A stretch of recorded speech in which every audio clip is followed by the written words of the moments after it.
The rise of electric vehicles, EVs, has sparked debates on various fronts, but one of the most heated discussions revolves around road taxes.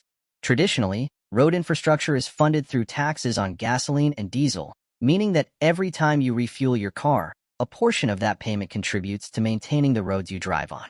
But here's where the controversy begins. Electric vehicles don't consume fuel, so their owners aren't contributing to these taxes. Many argue that this creates an unfair advantage for EV owners. Conventional car drivers, who already bear higher fuel costs, must also indirectly subsidize road maintenance for EV drivers. Some governments are considering introducing mileage-based taxes or annual EV road fees to level the playing field. While EV advocates counter that electric cars already reduce environmental damage, saving governments billions in healthcare and climate costs, critics argue that roads wear out regardless of the type of vehicle. The controversy deepens when we look at incentives. In many countries, EVs are heavily subsidized to encourage adoption.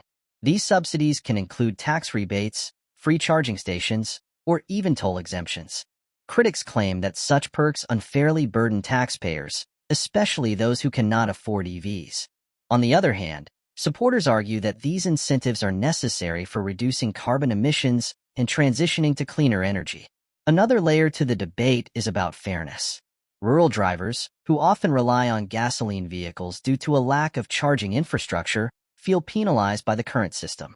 They argue that proposed EV taxes could hurt their livelihood while still leaving EV owners with an array of benefits. This raises the question, should the government focus on making EVs accessible or prioritize fairness for all drivers? Then there's the issue of global inconsistency. Some countries have already implemented EV road taxes, while others are still heavily incentivizing their adoption. This lack of a standardized approach confuses consumers and creates uneven competition in the global market. So, what's the solution? Advocates for fair taxation suggest implementing a universal system where every vehicle, whether gas-powered or electric, pays road usage fees based on mileage.